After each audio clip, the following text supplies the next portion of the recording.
Mary, or this could be the owner of the pieces, monogram. So, but there's only 9 of these in the world, and 6 of them were found on the Atocha, and 2 of them are in a museum in Seville, Spain, in Barcelona, actually. So, but that's what we think it is. A devotional column is what we've. This is light. That's lighter, yeah.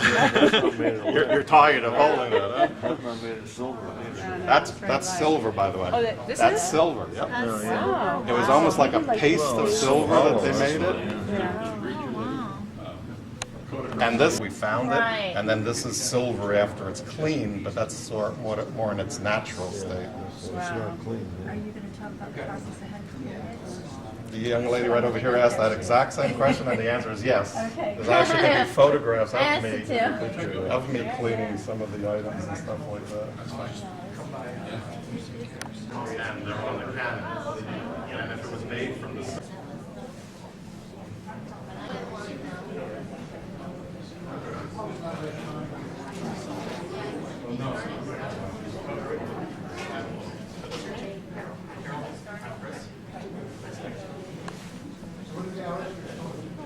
On 10 to 5 Monday through Saturday. That is fair.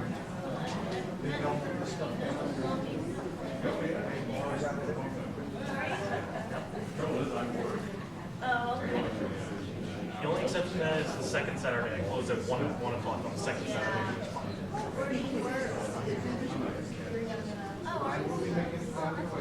Sounds good. I appreciate it.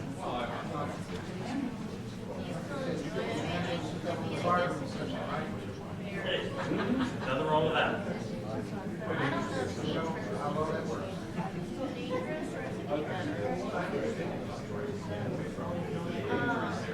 So now we're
All of them are right here.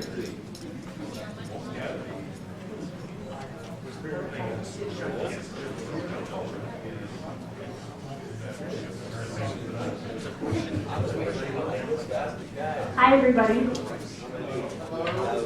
Thank you so much for coming tonight. I'm Jordan McGee, Director of Education here at the National Atomic Testing Museum, and on behalf of everyone at the museum, I want to welcome you. And thank you again for being here. We are also happy you came to spend the evening with us. If this is your first time, how many people have not been to the museum before? Oh, good, newbies. If this is your first time here, I want to ask you kindly to please find some time to come back and spend a couple of hours in the museum itself. It's really a first-class museum. We have great exhibits in there, and we tell such a unique and interesting tale of Nevada's history that it is really worth your time to come back and spend some time in the exhibits. For those of you who have been here, you can all attest to that, right? Yeah. Okay. So speaking of our exhibits, you might have gathered that tonight's lecture topic is a bit of a departure from the topics we cover in the museum. Treasure hunting, nuclear bombs, how does that come together, right?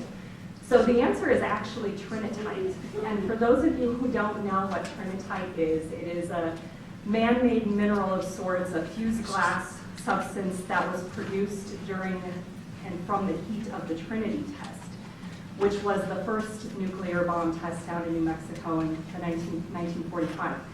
And David Vapnitsky, our wonderful speaker tonight, has actually been the supplier of the Trinitite that we sell in our museum store.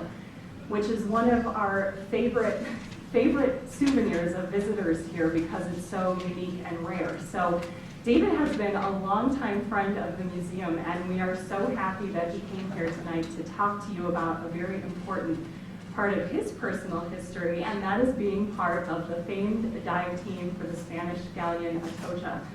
So without further ado, I would like to introduce David to talk about Treasures of the Sea. Please give him a warm welcome.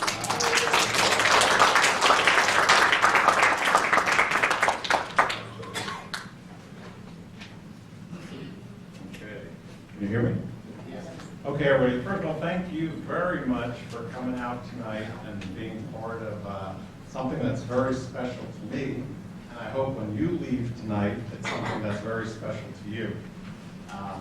I always start off some of these things by talking about, in our everyday lives, sometimes we go to our work, and sometimes we love our work, and sometimes we're despising when that clock goes off at 5:30 in the morning. But one thing I've learned is, in my lifetime, when I was diving for sunken treasure, in my cut-off jeans and shorts and bathing suit, it really wasn't work. It was like a dream come true. And the gentleman I was working for, his name was Mel Fisher. Now, how many of you know Mel Fisher, or at least heard of the story of Mel Fisher? Okay, so that's about actually 50% of the crowd. So for some of you, this is going to be a new story that you've never heard before. But I can assure you, in 1985, when the Atocha was found, a $600 million archaeological treasure, this was covered worldwide. Later, right after this slideshow PowerPoint presentation that I put together for you, I'm going to show you actual news clips that were on TV that were recorded by a VHS format, possibly beta format. The more laughs I know who's in my generation. And those were by my mom, who lived in New York, and her son was certainly going to die down in Key West diving on the Atocha. But she would, every night, if she heard there was something about the Atocha, she'd click that VHS button, put it on, and I have moved those over to, I guess they call them DVD discs now. So I have some of those reports of the Atocha being found. So you're actually going to see boom, boom, boom, every newscast about the Atocha being found, so forth and so on. So it was, yes, a big international event. Quickly to digress, and then we'll get started here, and again, we've got everything. I assure you, I am going to bring this in like the space shuttle. So we're going to have it timed down to the minute, if you will. So we can wrap this up at 8 o'clock, and if you guys are loving it, and we go to 8:30, whatever, if you want to come up after the show's done and look at some stuff over here, let's do that. So let's just have fun, and let's have talk of treasure tonight. But digressing real quick, how I came here, and I want to thank the Atomic Testing Museum, I want to thank Kathy in particular. I see Kathy sitting out there, so I'm waving to her at the moment. Anyway, I want to tell you I was peddling some of my meteorites. I'm a meteorite collector. So I called the Atomic Test Museum, and I said, who's the director and who can I speak to about selling meteorites? Turns out the director at the time was a gentleman who was interested in meteorites. He had me come here, and he says, we'll get back to you whether we'll be able to buy your meteorites for our shop or not. But I said at the same time, I'm leaving now, but here, please take a sample for yourself as a gift from me. That's usually a very good sales technique. Give a free sample, and then it'll get you into the gift shop. So anyway, he hands me a nice 4-inch piece of Trinitite, which I said to him, what is this? And I was so naive, and I didn't know, and he told me exactly what was described. It was a piece of sand glass that, from the same power of the sun, the glass melted into this green Trinitite, the first atomic glass.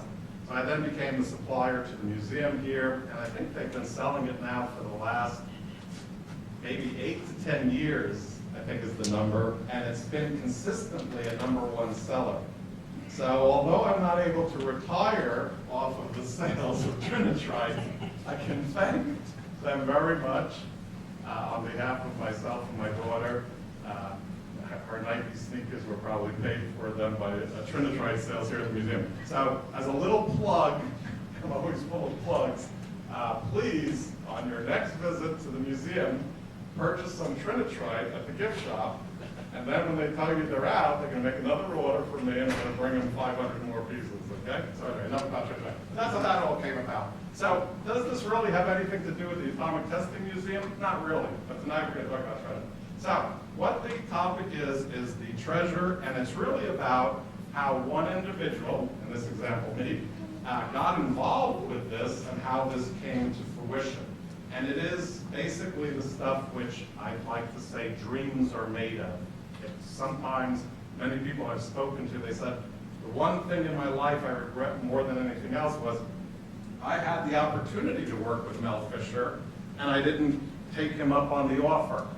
Maybe that person said their parents didn't allow them, or they couldn't, or whatever it was. But many people had the opportunity, and some didn't, but I did have the opportunity, and I took advantage of it. So with that, let's just get into kind of what happened and all that. Do know the following, though, as I go through all of this. Please, we'll save a half hour for the end, conclusion, where I love, my favorite part is to go around the room, and any questions that you have as you're seeing some of these slides, ask. That's what this is about. Just say, hey, I got some questions. I know you have some questions about conservation. This gentleman is, I'm very proud of him, he talked about the souls of the Peruvian people and other peoples and cultures that were enslaved by the Spaniards as they were taking some of this treasure, or not all of it, back to Spain. And that certainly is an issue which deserves discussion and stuff like that. And we'll talk about that and kind of what was going on in the New World and the Old World at that time. So anyway, let's get right to it. So with that being said, here's kind of what's going on. The very first slide here is the story begins July 1976. And I'm going to use this laser pointer, which is really cool, because in my generation, I didn't have these things. So this galleon replica back here, this is Mel Fisher's Galleon Museum. And that's me. And that same laughter that I just heard there is the laughter that I heard from my 9-year-old daughter, which real quick, before I forget, if you can come up for 1 second, Dior. Can everybody please give Dior a big round of applause? So, I gotta tell you the truth, Dior did not want to come this evening, and there was a little less casualties in World War I and World War II than to get her here, but I finally prevailed. I tried guilt, it didn't work. I tried bribery. I told her she wouldn't be going to Disney ever again for the rest of her life if she didn't attend. All those things didn't work. I did speak to a psychologist, however, who I do know in New York, and she told me the correct things to say. So what I told Dior was this. She didn't want to come tonight, but if you do come tonight, here's a guarantee that I'm making to you, Dior. If you don't have a fun night tonight, then you never again have to come to one of my talks. Isn't that fair? Okay. So I was told to empower my child to have that ability to make that choice, and that is a promise I'm making to you tonight, Dior. Okay, so if you don't have a good time, you never have to come again. But I have one question, and then we're going to start. How's it going so far? All right, good. All right, thank you, Dior. All right, if I got a good from Dior, Dad's feeling good himself. So we're back to 1976. This is Mel Fisher's Galleon Museum. This is Key West, Florida. And what's happening is that's me prior to having the child in my womb at the moment of 9 months. And this is my friend Mel Gallagher's daughter, Donna. This is my friend Mel Gallagher's son, David. And these are my surrogate brothers and sisters. Mel was my 6th grade teacher. And Mel Gallagher, not Mel Fisher, Mel Gallagher, knew that I came from a divorced home. And in a divorced home, I think he knew that I was not getting the father figure. And Mel he's passed away since, Mel was a great man. He said, and took it upon himself, I'm going to be the father figure to David, me. And he did do that. And one of the first ways he did that was he gave me a 1976 National Geographic, which talked about Mel Fisher and Kip Wagner finding treasure off the coast of Sebastian and Fort Pierce and the 1715 fleet. And I read that cover to cover over and over and over again. And I looked, when I was this young man's age right there, I looked at those pictures of those gold doubloons on the beach, and I was like, that was it, I was hooked. So anyway, Mel said, we're going down to Key West, our family, in our wagon, station wagon. Want to come with us? And I was like, yeah. And then he says, we're going to meet Mel Fisher. We're going to go stop at his museum. So here we are. And in the next slide, what you're going to see,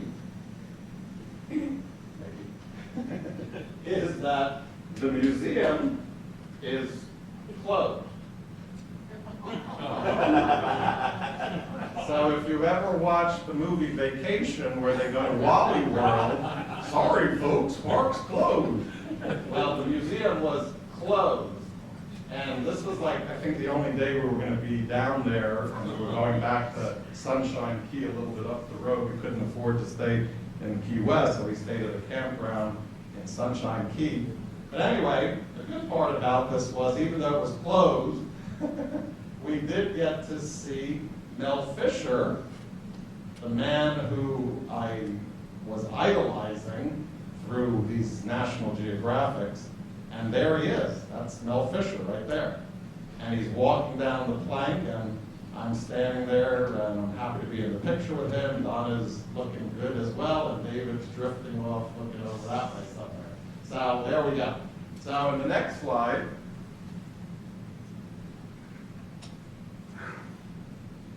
Mel is looking at something that David was probably looking at just a few minutes ago, because something was going on over there, and they're all looking. Mel was a chain smoker, and Mel was all right, I've heard everything from a charlatan to a dreamer, to a con artist, to a promoter.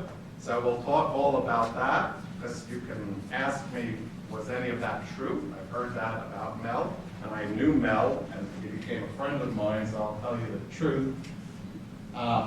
Truth is, he was a chain smoker, he was an alcoholic, but at the same time, he was the world's greatest treasure hunter. That goes without saying. So again, here we go. We're just standing there, and I'm just thrilled to be in the same picture with Mel Fisher. So far, everything's going good.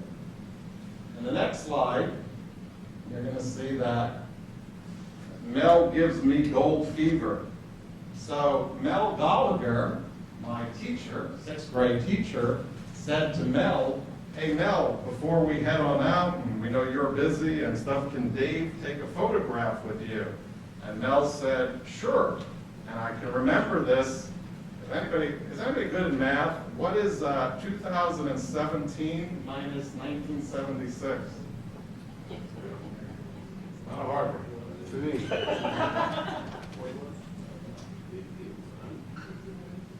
No. We got 1976 and 2017. How many years ago was that? 41. Is it 41? Or 40 even? David, you're good with that. 41. 41? Okay. 41. It's 41, and this picture was taken 41 years ago. Yes? The lights were being dimmer. And the only problem we have, if that's okay, I don't know if the filming will be affected by that. So is that okay if we dim the lights a little, or? Okay.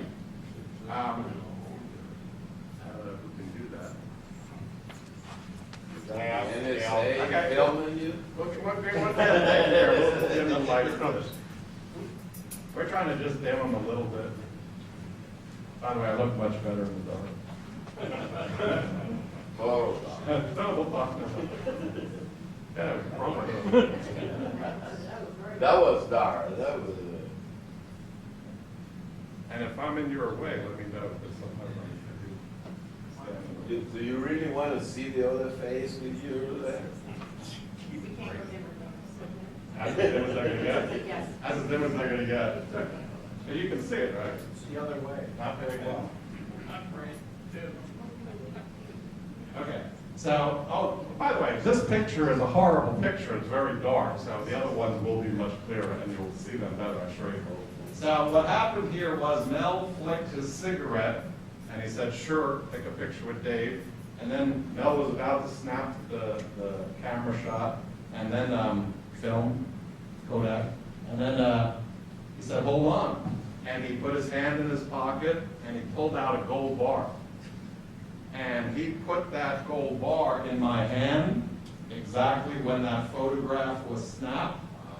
And if any of you know of anything about heroin addiction or any drug addiction or any gambling addiction or any type of dependency or addiction whatsoever, this was the start of an addiction. He might as well have taken a large sum of methamphetamines and put it into my system because it was as powerful as that. There was nothing more than I wanted after this than to own a gold bar from the Atocha. So anyway, thank you, Mel, and I was hooked. So let's move on, see what else happens here. So as the years go on, I'm getting older. I'm not in 1976 anymore, and I'm not 15 years old anymore. So now maybe I'm 18, 19, 20. And I'm constantly going down to Key West. And I'm constantly looking at their boats. And I'm constantly, walking in there. And Mel's starting to recognize me already. He's like, haven't I met you before? And I'm like, yeah, I've been coming down here like every year trying to get a job with you. And he's like, all right, well, go speak to my, captain over there. And, if they hire you, welcome aboard. If not, I'll see you next year or whatever he may have mumbled. So anyway, kept going back down there. This is the bookmaker. I wasn't working for Treasure Salvers at the time, but like I said, I was on vacation and I was enjoying myself and taking pictures of their boats and trying to talk to some of the divers. The biggest mistake I made, and one of the things I try to convey, especially to young people, and my daughter's listening at all, is in life, if you have a passion and you have a desire for something, persistence. I'm not a very smart person, but I believe it's omnipotent. Is that how you pronounce that? But persistence is the key. Because when you hear my story, you're going to hear how persistent I was to get to be part of this. So I'm not part of it, but I am taking pictures of the boats. Years go by, I would return to Key West and not take no for an answer. But at this time, I was still doing it incorrectly. What was happening was I was born and raised in Queens, New York. I would take my entire savings of $500. I would buy a ticket to Key West, Florida. I would buy a return ticket back to New York. And I'd give myself possibly a 5-day period of time where I could stay in a motel, and I would try to get a job with Treasure Salvers. And year after year after year, probably 3 or 4 in a row, they didn't hire me, and I flew home. So it really wasn't working. It just wasn't happening. And every time I flew home, I was disappointed, but I kind of said, it's not meant to be, and it'll fade away, and the interest will go away. It won't be there anymore. But it never did. And then one night, I finally remember I was not sleeping, and I popped up like an L on my bed, and I sat there and I said, that's it. I'm going back down to Key West. And I don't know if it's in order here. It is in order. So what happened is I popped up out of my bed and I said, I'm going to Key West. I packed that night, and I think it was the next day or maybe one day after that, I again, had $500 net worth to myself. I bought my airline ticket to Key West, and I did the following. I took zero money with me. So I had nothing. You know, somebody says I have a dime to my name, a penny. I had zero. And I purposely had zero because this time my new approach was the following. I was not coming back until I was hired. No matter what it took, and I didn't know what lay ahead, but I wasn't coming home, so I didn't have that other $200 to buy that ticket to come home. I had no money. So I finally started to sleep on park benches, and I got to tell you something which I think you're going to find hard to believe. Key West is down by the equator, and it's very warm down there, isn't it? No. Yeah, you're right. No, it ain't. Because there's some times of the year, at least the nights that I was there and sleeping on the park benches, it got really cold. And I was very cold. And anyway, I survived. And they say what doesn't kill you makes you stronger. So I'm sleeping on park benches. I'm going into stores, TGI Fridays, whatever they may have had down there, and I'm washing my face with their soap, and I'm putting some water in my hair and kind of underarm. That's how I'm bathing, and it's not a good situation. You know, it's really going to be a matter of time. Can you make it? And I didn't know if I would make it either. And I think word got to Mel that there's a kid from New York who's living on park benches throughout the city of Key West, and he's probably going to die because he's probably not cut out for this, because I certainly didn't come from that type of environment. So I was at the dock one day, and Mel Fisher's son is named Kim Fisher, and he says to me, I got my boat, the bookmaker. By the way, interesting, the very same boat I was taking pictures of when I was going down there and I wasn't hired. How amazing how that happens in life. The very same boat, he says it's in dry dock on Stock Island, and you want to help me paint it? We're going to paint this anti-corrosive blue here, and the barnacles won't stick, and we're going to install these 2 mailboxes onto the boat right here. So that's me, and I'm doing all the painting under the boat, and I'm helping him put the mailboxes on, and I'm volunteering free and loving every minute of it. So, couldn't be happier. But I still don't work for them, and I'm still not diving for treasure, so it's pretty hot and it's pretty toxic to be under that boat painting that blue, because I'm from New York and I knew nothing about boats, and I didn't know that that blue is copper, and when it was all over my body, I'd go home and I wouldn't shower, and I'd probably be sleeping with it on me, and probably is why I have some of the problems I do today. Could be memory loss, whatever you want to call it. Anyway, so I got the boat painted. Last quick thing on this picture. When you're painting a 36-foot hatteras boat, by the way, when you're under here and you're painting along the bottom, I just want you to know that as you go along, the boat actually grows and begins to become the Titanic in terms of length. Because what I thought was going to be very easy, I just challenge anybody on a hot, humid Key West day, paint the bottom of the 36-foot hatteras and tell me how you enjoyed it at the end. And if any of you are boat owners, you know what I'm talking about. There's me again. There's the bookmaker. We're still in the dry dock.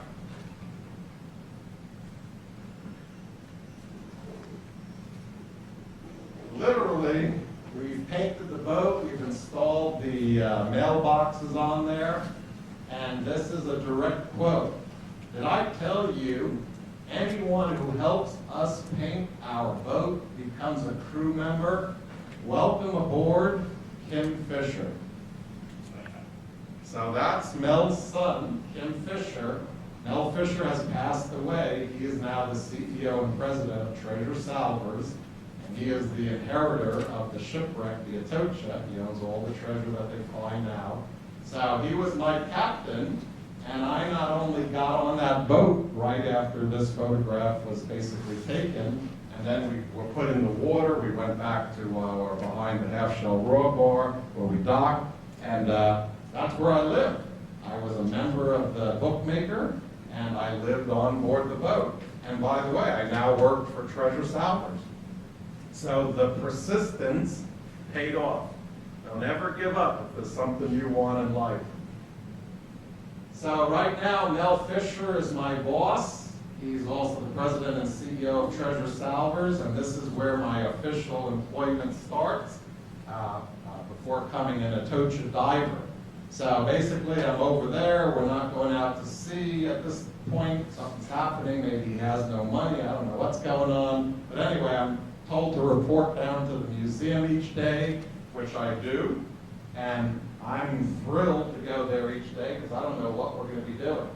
So at this point, I'm working in investor relations or investor division. And what I'm doing is I'm helping Mel's daughter, Taffy, send out treasure to people who invested in 1973, and Mel got to send out treasure. You know, these are how people get paid when they invest in the Atocha.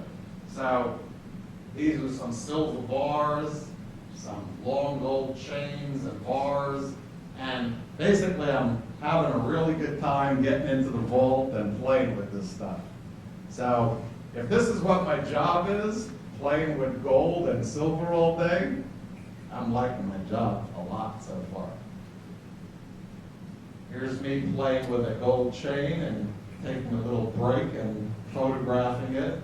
And by the way, the only thing that I did that I'm very proud of, in particular than some of the other divers, I spoke to one earlier tonight on the phone, by the way, I was the classic tourist. If you ever see movies where, you know, the tourist walks around with a camera around their neck. Throughout my whole Treasure Salvers experience, I didn't care if any of the other divers called me a nerd. I was photographing all the things that I was experiencing.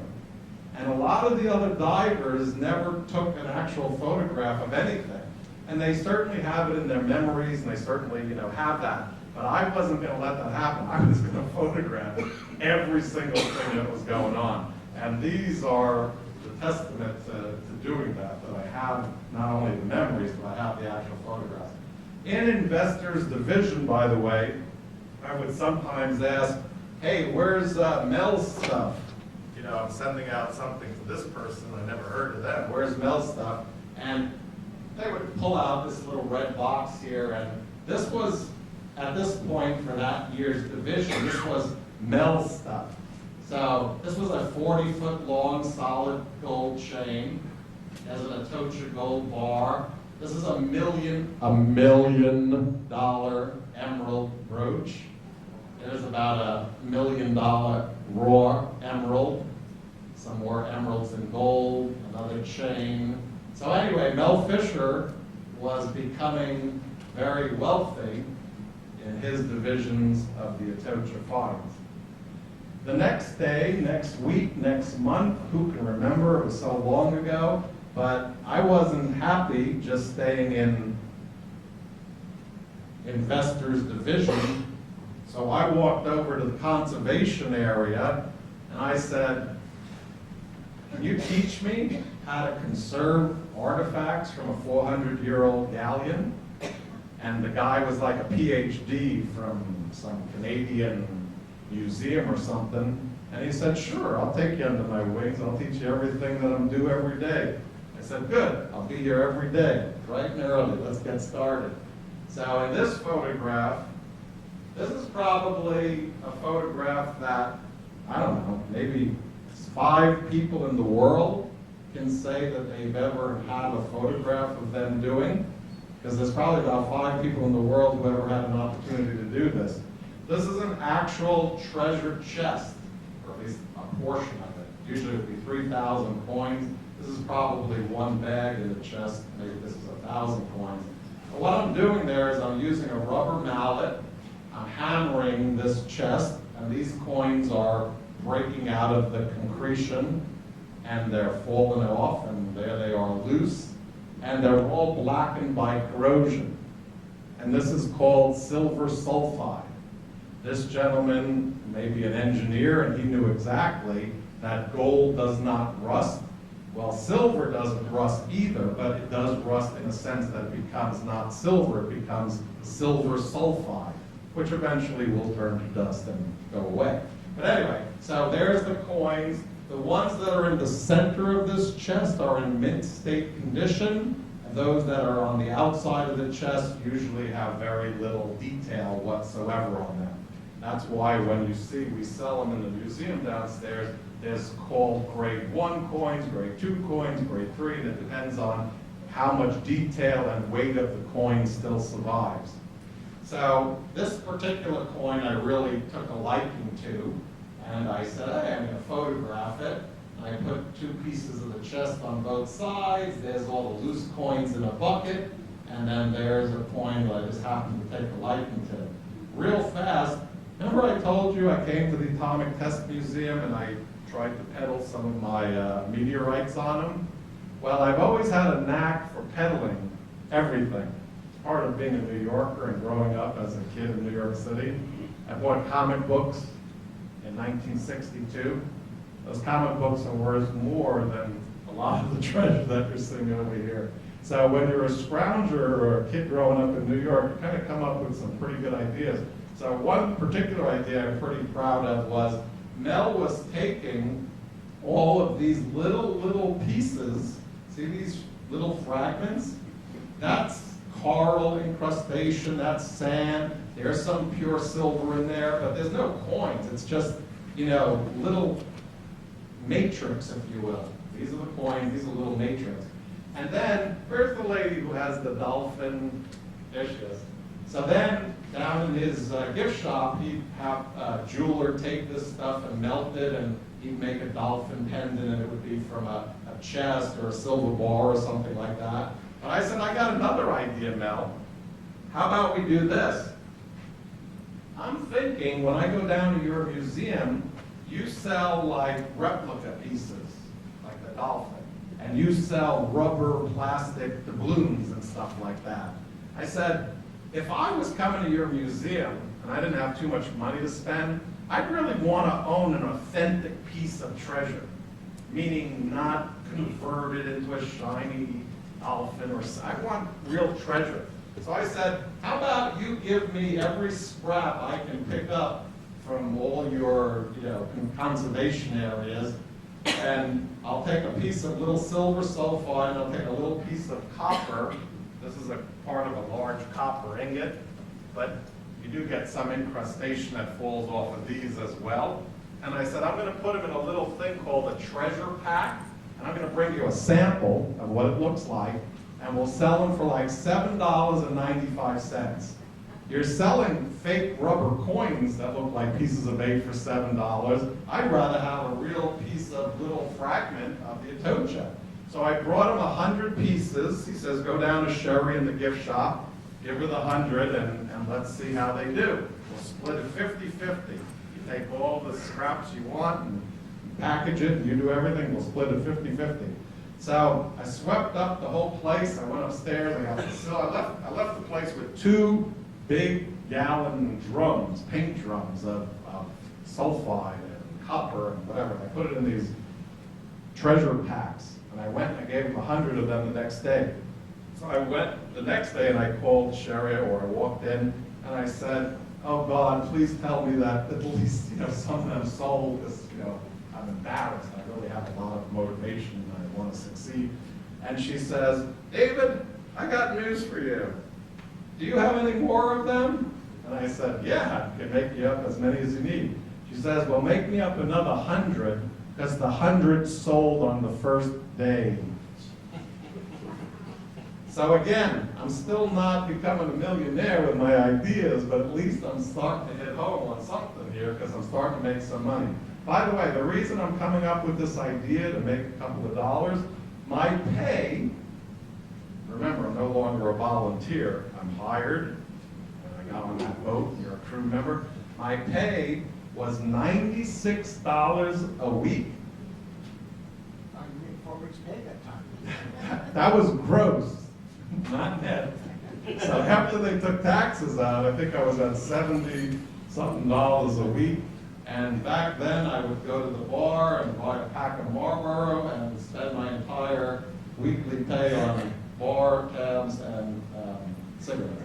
I don't smoke anymore, by the way, and hardly drink. And then, this is me after I'm in conservation. Now I'm walking over to the archaeological department and I'm saying, hey, I want to, start learning about archaeology. So the first thing they do is they start saying a museum in Spain wants a mold of one of the astrolabes we found. So we're going to prepare a solution, we're going to make a mold and so forth. So here I'm working on that mold process and I'm dealing with a Marinus astrolabe. At the end, if any of you don't know what that is, I'll be glad to tell you. But they're very rare navigational devices. And you got to remember, when I'm doing this, I'm literally like, oh my God, I wasn't even thinking I'd ever work for this company. Now I've got a Marinus astrolabe in my hand. Before that, I had a treasure chest I was cleaning. I mean, how great is this? I mean, it's like living the dream. This is one that Mel Fisher's son found early on.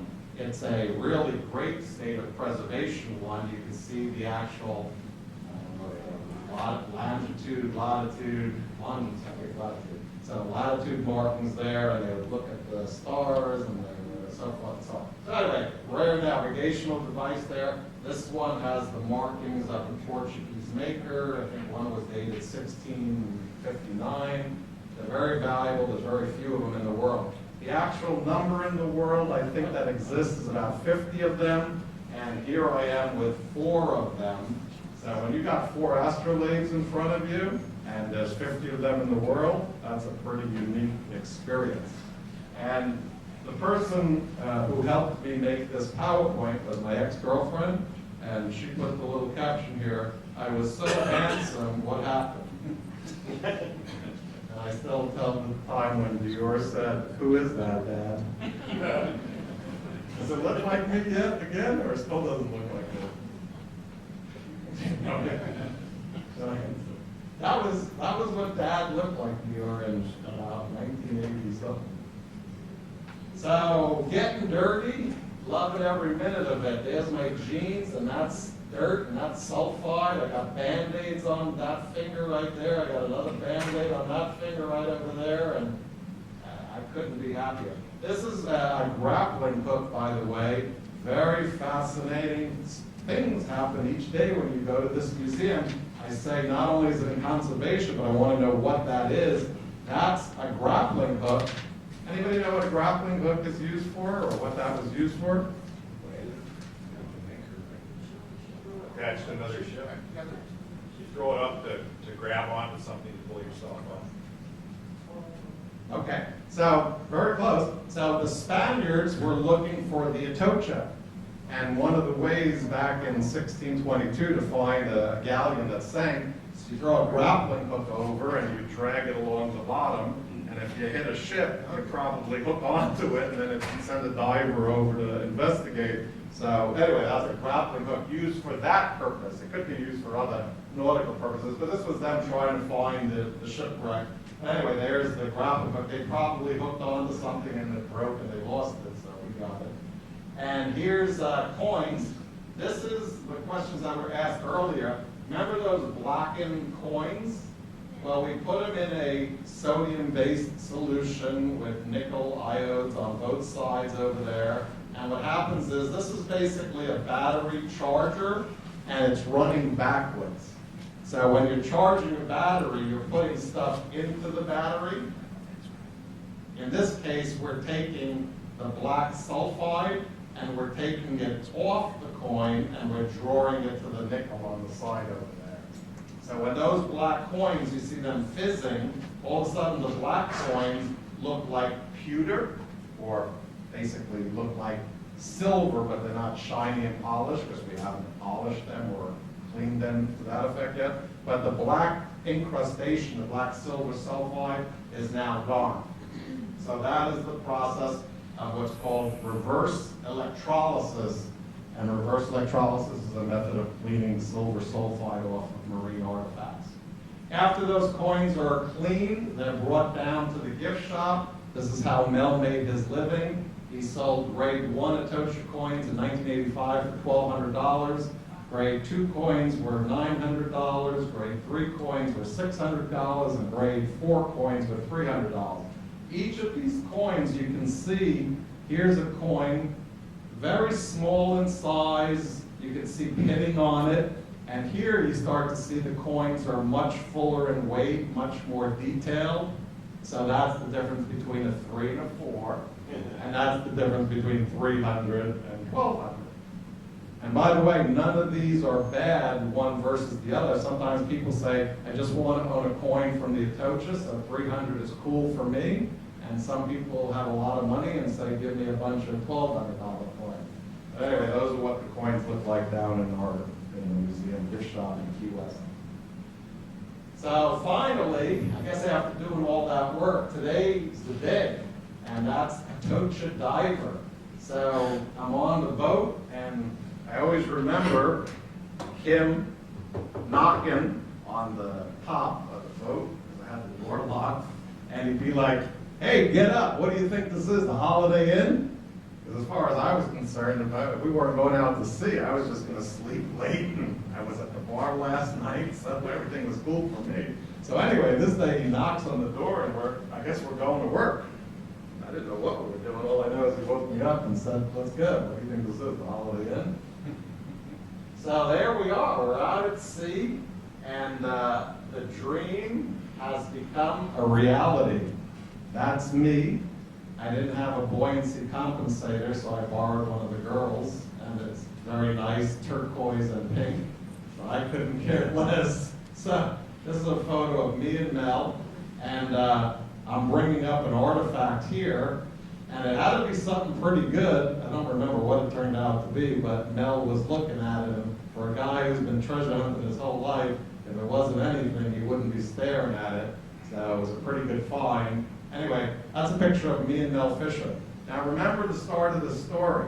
I'm happy to be in a photograph with him behind me, and I don't even know the guy from Adam, and he doesn't know me. And now I'm diving next to him. And when you talk to people who work at the museum today, they say, I wish I would have met Mel. I've heard so many things about him. And they talk to me and they're like, oh my God, you have photographs of diving with Mel? It's akin to if you're a fan of George Clooney, say, and you're now hanging out at his house on the weekend, partying with him or whatever. So I'm diving with Mel Fisher. Pretty cool. Here's another photograph that's on our brochures that we handed out. This is a black and white photograph of me and Mel diving. And again, that's probably one of my most treasured pictures other than the birth of my daughter. But that's a great picture, me and Mel diving. This is another picture I really, really like. That's me and Mel. That's over the Atocha site. I probably had just come up and had been diving and working. And Mel doesn't dive and work. He supervises and, like a lot of bosses, just sits back and relax. Sort of like a Hilton days. So that little buoy right over there, that's the marker for the Atocha.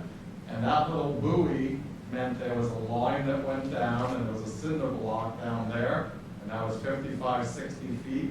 But right there was the $400, $600 million Atocha main mother lode right there. So that white buoy was the mother lode. At one point we had a red buoy with a little, anyway, that's the mother lode. There's me and Mel taking a picture. Mel, by the way, always had a pack of cigarettes in his pocket, and he always had a pen. And the reason he always had a pen was because he was the world's greatest promoter. I would challenge anyone in this room, raise your hand just for the fun of it. How many of you in this room right now are either in a position to or not or whatever, and you don't have to give me your bank statement, of course, But would you give Mel Fisher a $10,000 investment on a piece of the Atocha action, knowing he didn't find it yet, and you were taking the risk of losing all your money? How many people would take that risk? Raise your hand. One lady right here. Excellent. So, are there 50 people in the room? And one person took up the offer. Now, you made the right answer, by the way, in this particular situation. But the fact of the matter is, my challenge to you is if Mel Fisher had an opportunity to chat with you, you would make that $10,000 investment. And I'll tell you why. Mel had a way of taking out a long gold chain from his pocket, and he would dribble it in your hands. And when I show the video, and we get off the slides here, you're going to see he did it with Johnny Carson, and he got Johnny Carson to invest probably a couple of $1 million in the Atocha hunt. So Mel was a great promoter, and if you ever had an opportunity to meet him, you would know how great a promoter he was. So anyway, the pen in his pocket was simply, he would sign a contract with you, you'd give him $10,000 probably in cash, and then he would give you a percentage of everything found on the Atocha. One famous story is, Mel being the alcoholic that he was in a bar one night with Mr. and Mrs. Cobb, C-O-B-B, and Mr. and Mrs. Cobb were interested in becoming a $10,000 investor in Mel Fisher's Atocha Margarita expedition. And Mel signed the contract, and whether he was inebriated or not goes without saying. I don't know whether he was or he wasn't, but the fact of the matter was, he wasn't a lawyer. So in the contract, he said they will receive 5% of everything, meaning for that year, whatever he had found for that year was his intent. But legally, in a contract, you need to put a start and a conclusion to the contract. Well, Mel didn't put a start or conclusion. So Mr. and Mrs. Cobb pressed the issue, and Mr. and Mrs. Cobb received 5% of $600 million for their $10,000 investment. Good old Mel. Well, that's good. All right, so we're going out to sea. These are many different days. We've got old pictures going on here, but fun stuff. So there I am again, and there's some sort of, I don't know, flintlock pistol or something. That's called a concretion, EO, crusted object, and we're all looking at it. We're going to bring it back to the museum. This is Jim Sinclair, one of the archaeologists, conservation guys. So there I am. I'm going out to sea. I'm diving, and I'm bringing up artifacts, and I'm part of the history of the Atocha. It's happening. There's a larger, rather than a flintlock, this is more of what's called an arquebus. So if you ever watched Bugs Bunny when you were a kid, and Daffy Duck shot that gun with that big flare at the end over there, yeah, that's akin to a musket, if you will. Could be a musketoon and all that kind of thing. A blunderbuss. So anyway, this is one of them. This is Mel's other son, Kane Fisher. Any of you know about the Fisher family and Kane Fisher? Do you know about Kane Fisher? Anything positive or negative? Okay, so she really does know about Kane Fisher. So not to be sued for, what is it, libel, and when you disparage against a person, I'll say nothing more than great guy, and I really like him, which I really do like him. An interesting guy. How's that? Interesting guy. Can't go wrong with that. This I was very proud. This was my find. Everybody found some pieces. This was my find. So it turns out I'm down there and I'm seeing gold and I'm seeing silver and I'm finding a lot of that. And then all of a sudden I see something which is, greenish, and I pick it up and bring it up, and that's my find. And I find out, what is that? It turns out to be an amulet. And it was obviously worn by Peruvians, some king or some native person, and obviously a Spaniard may have wanted it. As we spoke, they took it from them, because they had no liberties, and there it is. That's an amulet, I guess amulet. But anyway, great find.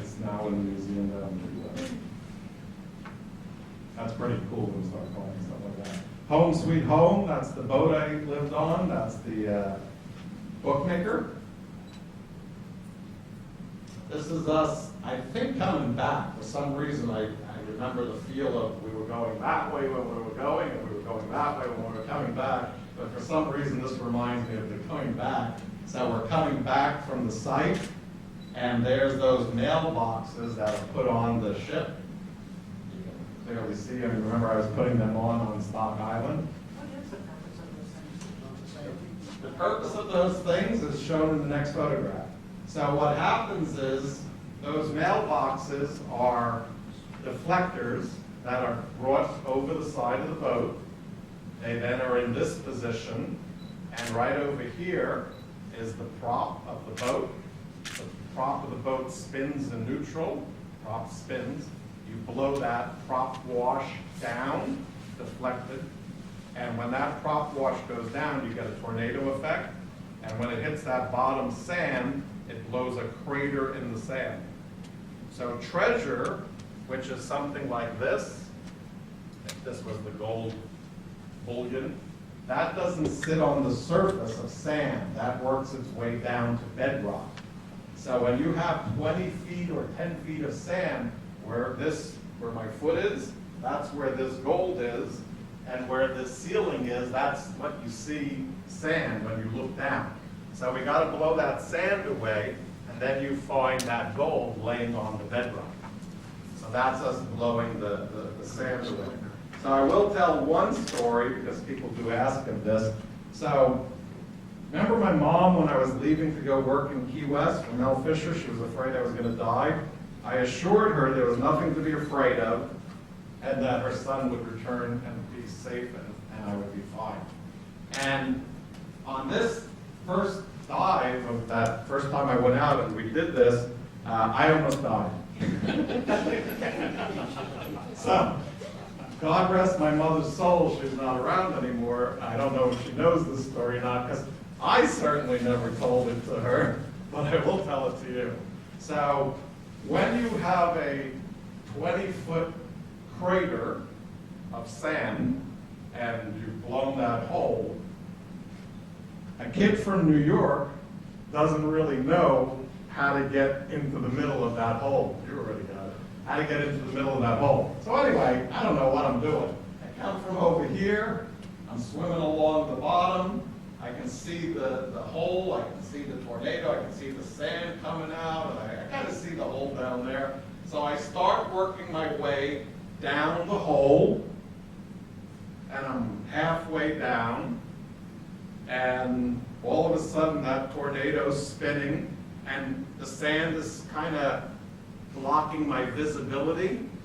And all of a sudden there was a blackout where the sand was so turbulent I couldn't see anymore. And did anybody in life ever get scared? Yeah, I got terrified because I couldn't see anything and it was visual before and now I have no visibility. So I did what any of us would do. I turned around, at least I think I turned around. I didn't know because I couldn't see anything. I didn't know where I was going. I may have been going sideways, but I think I was going to try to go back up the berm, as they call it. So I start going back up the berm, but there's a problem. The berm is starting to come in. Because maybe they had stopped and now the berm is coming in. And I actually couldn't see anything and I was going back up the berm and I felt sand coming over me and my mother will never know, but I was basically being buried alive. So I got finally out of there, by the grace of God, and I got back to the boat, and I'm standing there on the side, and I said to my captain, I think I almost died. And he said, oh, I can show you how to get down there, how we do it. And I said, oh, thanks for telling me now. Is there a better way? He says, there sure is. Took a line of rope and a cinder block. He dropped it off the back of the boat, and I follow that line, holding it, and I go right down. I'm in the middle of the prop wash, which means there's clear water all around me, and I get down to the bottom, and then I look, and I see the gold, and I put it in a bag, and I go back up the line, and I did my job. So maybe Kim should have told me that before I found out the hard way of how to get buried alive underwater treasure hunting. So another day at the office. So I used to work for Hilton Grand Vacations Club here in New York City, offering vacation ownership packages. One of my coworkers, Dave Langdon, is sitting right over here. Dave, does this look like the office cubicle that we worked in every day?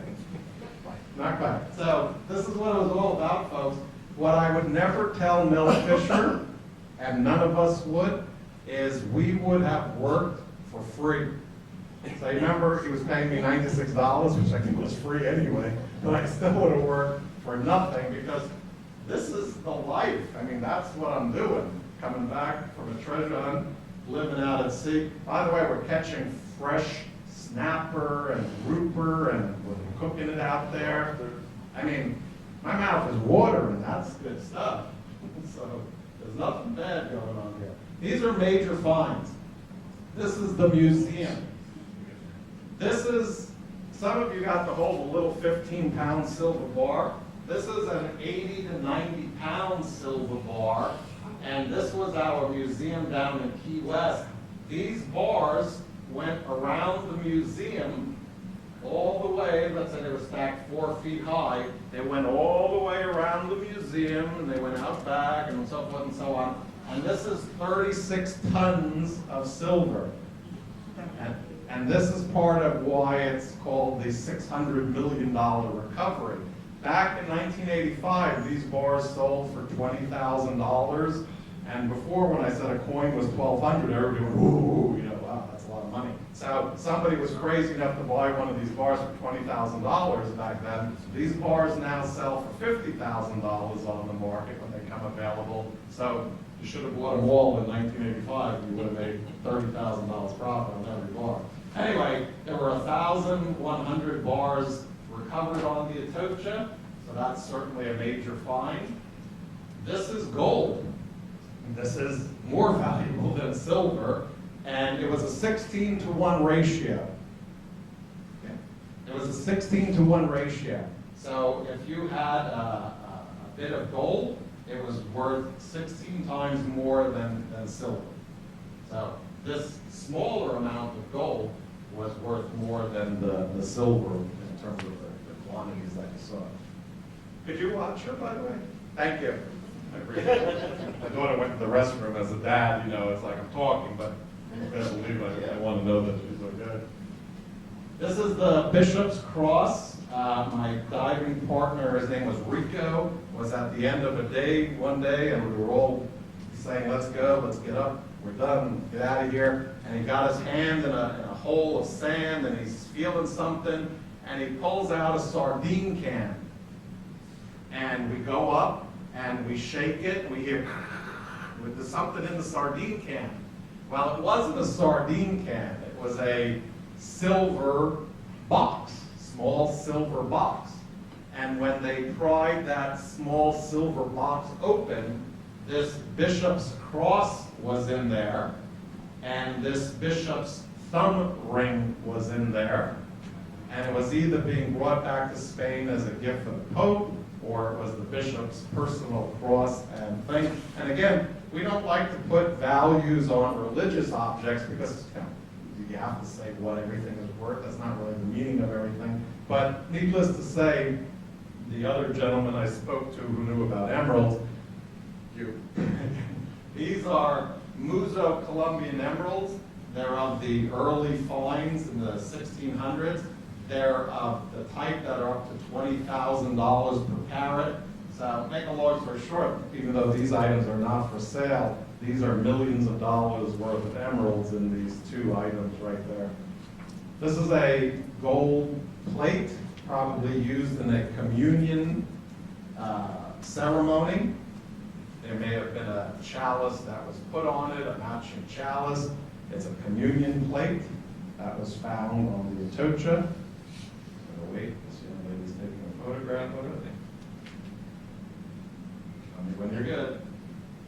And then these are treasure chests. So didn't we all dream about treasure chests typically as kids? So there's 3,000 coins. This is modern day wood that's replicated in the museum, but the real wood basically rotted away. But the chest itself stayed in the form of the square chest in most cases. And there's 3,000 of these very coins right there, treasure chests. Bless you now. So, exciting stuff. There's more silver bars, by the way, as well. This is a bronze cannon, one of 9 that were found. And anytime you speak of a bronze cannon, you must quickly tell the story of why the Atocha became so valuable in terms of the items that are sold. It's because it has such a fascinating story. The story is about Mel Fisher, who looked for it for 16 years. When we do the little question and answer thing, we'll talk about the state of Florida, try to take it from him and so forth and so on.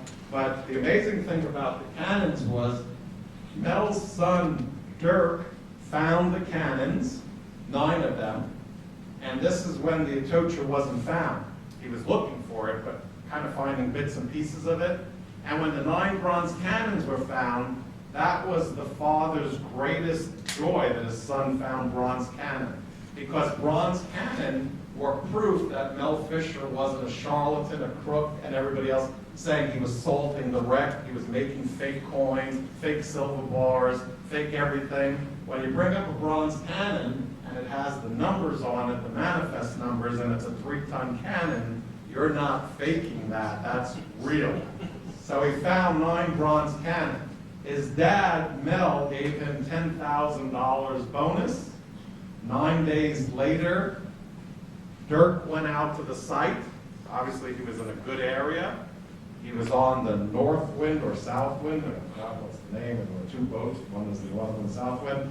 And that night, sleeping on the top, where the Fishers always got the best bunks because the cool breezes would blow up towards the top of the tugboat. The boat took on water, listed to the side, capsized, and flipped. And Dirk Fisher was dead. His wife, Angel, was dead. Another diver named Rick Gage was dead. Other divers managed to crawl out and get out. There was oil in their faces and their eyes. They couldn't see. The next day, another boat came. Why aren't they here? Let's go look for them. And they recovered the people who were still okay. But 3 people died.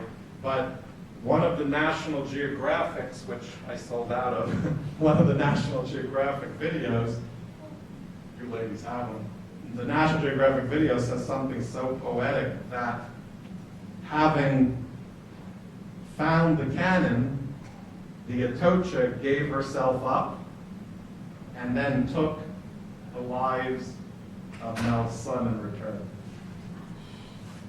Were the cannons in the ship that flipped? Nope, No. they were still on the bottom. Oh.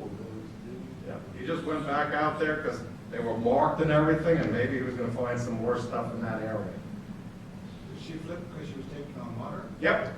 Yeah. That's usually what happens. Yep. The bilge pump wasn't working properly, took on some leaking water and capsized. And by the way, Mel needed, this is probably so hard as a father for him to deal with.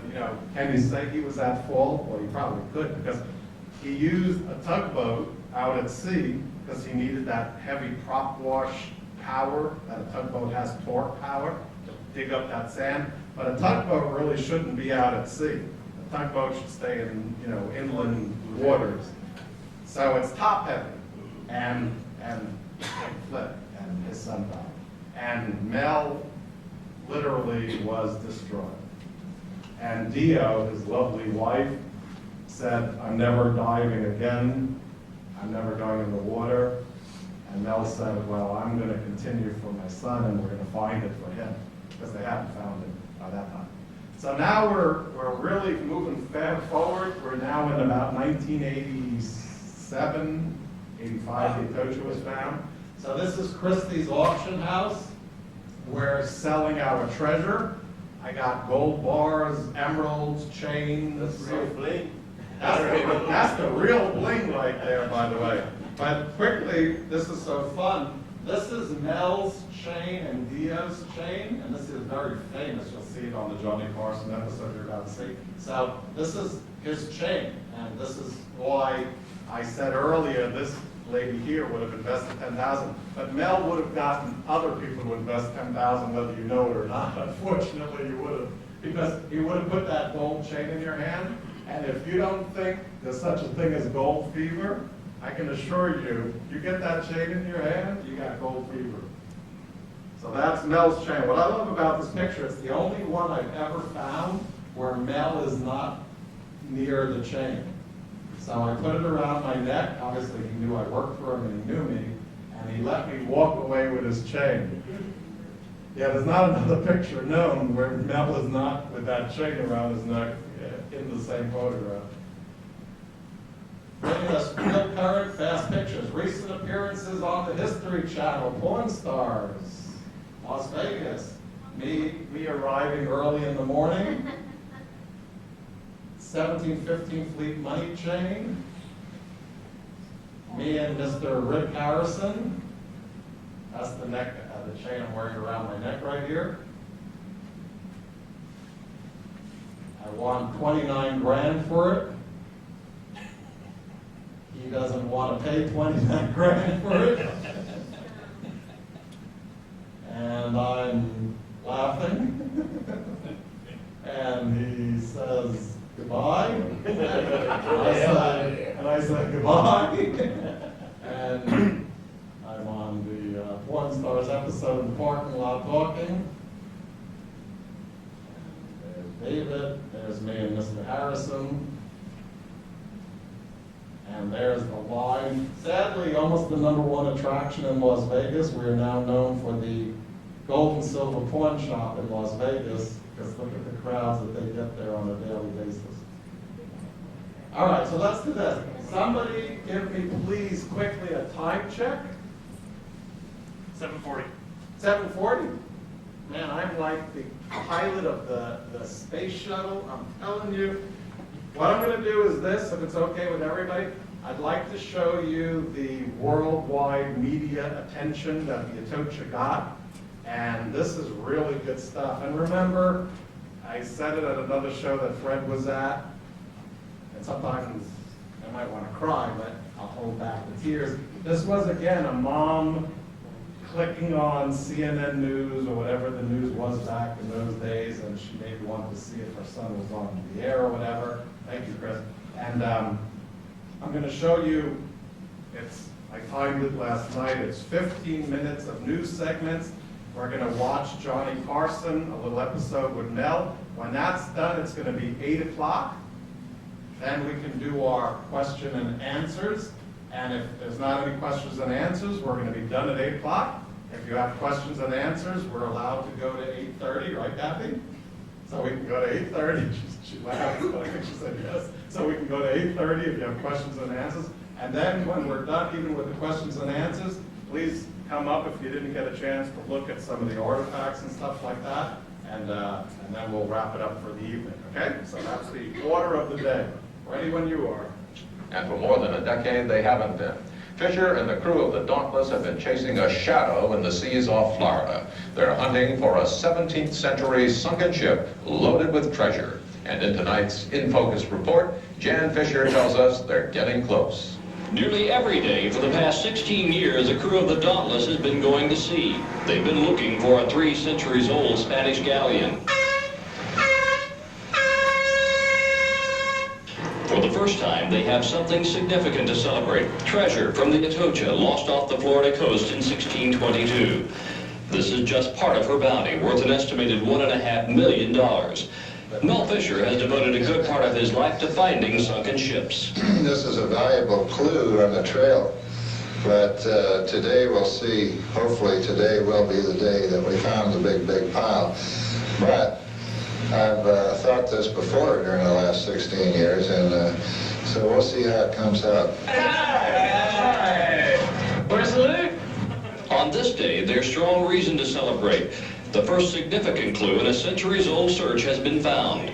A piece of the ship's mast, still intact, is in itself an archaeological treasure. Remember what I was talking to you about earlier? When they went out there the first time to try and salvage the Atocha, this spar might have been floating around out there, and they might have pounded these spikes in to use this for a buoy. Historians pore through old books and compare the mast to ancient plans. For them, it is an important clue about a way of life nearly 4 centuries past. By learning about these ships, we're better able to understand how the whole Americas were opened up, developed, and something about the evolving culture throughout the New World. Along with the mast, there's also a gold bar worth $250,000 and silver plates crusted over with age. They found some beautiful emeralds today, encased in gold. Really beautiful, magnificent. But divers are looking for the rest of the Atocha, and along with her, more than $400 million in gold, silver, and jewels. The first clue was found several years ago. An anchor sitting alone on the ocean floor, and every once in a while a silver coin or piece of gold. Steve Williams will never forget finding his first piece of treasure. This is mine. I shot to the surface, broke every diving rule they ever made. Came out of the water at my waist and shaking it. Often frustrating, it is not easy work. The remains of the Atocha could be scattered and then buried under sand and mud. Here, 50 feet underwater, detectors are used to feel for metal beyond where the eyes can't see. And divers use water lifts to pull loose sand from the ocean floor. $500,000 could be under 5 feet of muck. The Atocha is thought to be one of the richest ships ever to sail from the New World. She has also been one of the most elusive. Divers know they are close to finding her. They think it is only a matter of days before they find a king's treasure in gold and silver. It's been an elusive 3 centuries old search, but finding the Atocha is not the end of the quest. Down here, as the saying goes, it's a great big ocean, and there's always a pot of gold at the end of the next rainbow. For the Independent News, Jan Fisher in For a decade, Mel's been hunting for a sunken Spanish ship, which went down to its watery grave carrying hundreds of millions of dollars in treasure. Well, he's found his treasure. Judith Womack reports on solving the secrets of the sea. This pile of old oxidized metal doesn't look like much, but for Mel Fisher, it's a dream come true. He has ended his long search in triumph. Fisher has found the 350-year-old Nuestra Señora de Atocha, a Spanish galleon that sunk in a hurricane in 1622. The treasure from the ship is now estimated to be $400 million. It's really fantabulous. Back yesterday afternoon I seen today was the day. Really exciting. Fisher and his crew have searched the Florida Keys for over a decade in a boat called the Dauntless. He used special metal detectors to scan the ocean depths for treasure not seen by the naked eye. And he used water lifts to help him dig through the ocean floor. When we last met him in May, he felt he was on the right track. Hopefully today will be the day that we found the big, big pile. But I've thought this before during the last 16 years, and so we'll see how it comes out. A big find yesterday came about 40 miles west of Key West. It will take about 2 years to recover everything. Just 2 weeks ago, he couldn't make his employees' payroll. I got to see that big, big pile there. I've been looking for it for 16 long years or 17 years now. And I got to see what it looks like. For the Independent News, I'm Judith. Floor, it became apparent knowing what to look for is all important. 80-pound chunks of silver don't shine after nearly 4 centuries in the ocean. They are black encrusted with coral. Even with the buoyancy of salt water, the bars are incredibly heavy. It's a struggle to heave them into an ordinary grocery cart for their trip to the surface. There is something reassuring about the clunk of all that silver. Divers say it reminds them they are handling a lot of money. For KT Jones, the real haul of the day was in finding an authentic treasure chest. Well, chest is about like this, probably 100 pounds, probably about 2,000 coins in there. I would assume all of them are in mint condition. It is one of 7 chests that have been found on the Atocha. The ship's bounty is estimated at $400 million. For Mel Fisher, it is the end of the rainbow. A 16-year search is at an end. Yeah, today was the day. It's extremely exciting, just fantabulous. Since he found the Atocha, people wanting a piece of his action have swamped Fisher's Key West headquarters. It would take Visa, MasterCard, American Express, Cash, checks, whatever you got. If you believe the sales pitch, just in 1 week, investors have pumped nearly $500,000 of modern-day cash into a chance at getting a part of old Spanish treasure. So much silver has been brought ashore that old-timers in the business say it's lost its mystique. It's hard to describe the feeling of finding a piece of history. As we passed over it, just the top of this clay pot was sticking out of the ocean bottom. After careful digging, we found it was an olive jar, 363 years old and still fully intact. For some, the sparkle and luster of lost treasure has begun to fade. For many others, it has been replaced by the excitement and the thrill of sifting through the rubble, looking for clues of a lifestyle gone now for nearly 4 centuries. Surprisingly, that process will take a relatively short amount of time, only about 2.5 years. For the Independent News, Jen. A fortune hunter has been chasing what amounts to a king's ransom in sunken silver. And this weekend, he hit the jackpot. NBC's Dennis Murphy has more. Divers brought up 70-pound bars of silver today. They have found a fortune in sunken treasure, perhaps $400 million worth of gold and silver, the cargo of a Spanish galleon that foundered more than 350 years ago. Oh, I was so excited. Just fantabulous. For 16 years, the wreck of the Etosha eluded Mel Fisher. This weekend, he found it, the mother lode, about 40 miles from Key West. Exhilarated divers staggered with the weight of their find. They described a reef of silver bars piled up like loaves of bread. The Etosha set sail from Havana in 1622, part of a fleet hauling riches from the New World to the Old. But the ships were savaged by a hurricane off the Florida Keys. The Etosha sank. Winds and currents scattered her fortune over 10 miles of sandy bottom. Fisher's obsession with the Etosha has been costly. A son and daughter-in-law drowned looking for the treasure, and he had to go all the way to the Supreme Court to win the right to keep whatever he found. It will take weeks, perhaps months, to bring up what may prove to be 36 tons of silver. About half of the treasure will go to Fisher's investors, partners who bought in on the treasure hunt for $1,000 a share as part of a tax shelter. No one can say what those shares are worth, but everyone agrees that they've hit the jackpot. Dennis Murphy, NBC News. And it sits tonight under the stormy waters off the Florida coast. Over the weekend, the treasure was found by Mel Fisher and his crew of divers. Shortly before, other Fisher divers reported finding the wrecks of 5 more ships a few hundred miles away. Dennis Murphy reports on the first of this treasure to come ashore. The treasure hunters came home today with just a sample of their fortune. Huge silver bars they hauled to their office and museum, where tourists were slack-jawed at the find. It weighs 100 pounds. The wreck may yield over 40 tons of gold and silver. It was found 40 miles from Key West in just 50 feet of water. The galleon Etosha, depicted here by an artist, was on its way to Spain in 1622 when it sank in a hurricane. The silver that was headed for the Royal Treasury of Spain now belongs to investors like Arch Turner of Columbus, Ohio. Holy mackerel. Frank Gardner's $2,000 investment will earn him at least $34,000. What's more, the treasure hunters working at a different site over the weekend found a gold cup valued at $1 million. Away from the hubbub, Mel Fisher, the head treasure hunter, recalled thinking that it would be a snap finding the Etosha. It might take about 6 weeks or so. And here I've been working on it 16 years. 10 years ago, Fisher's son and daughter-in-law drowned looking for the wreck. The exhilaration of this weekend's discovery hasn't compensated for that tragedy. Fisher's son came. No, it wasn't worth it. Never be worth it. Even now, I mean, not even now. The treasure site is being guarded around the clock. Admiralty law allows the treasure hunters to stake a claim, just as gold miners did in the Old West. Fisher's divers are the only ones allowed to explore for treasure here.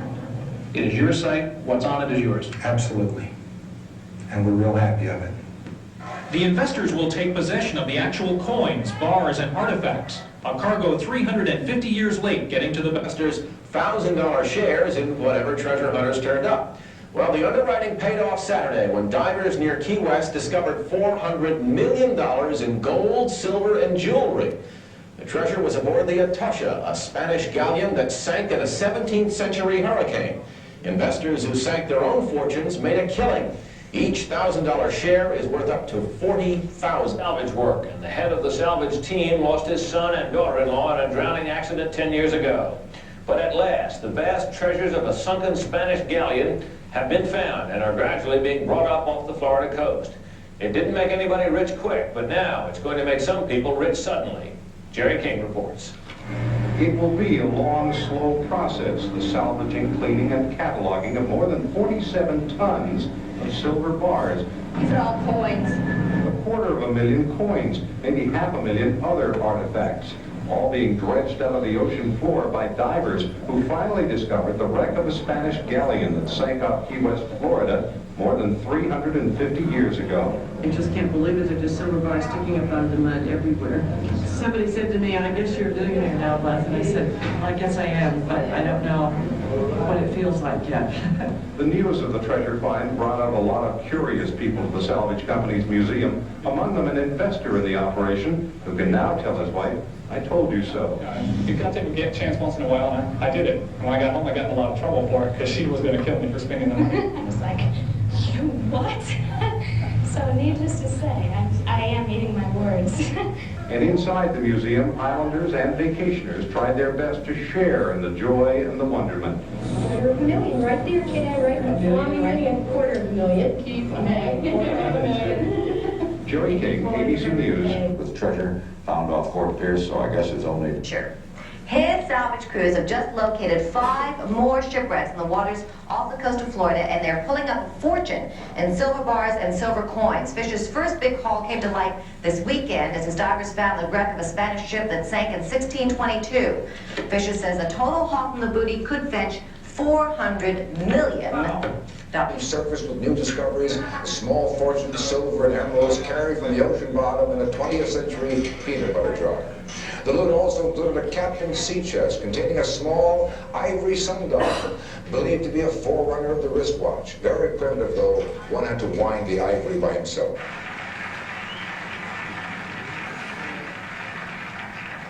Unless you have been residing in a cave someplace, you could not help reading about Mel Fisher.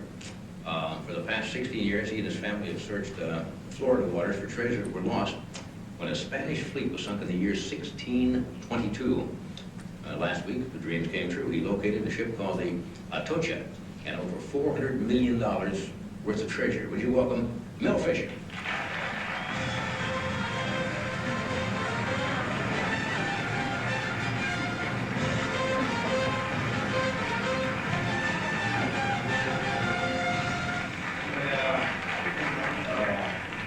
You gotta let me touch that. Is that what I think it is? Yeah, it's a gold chain.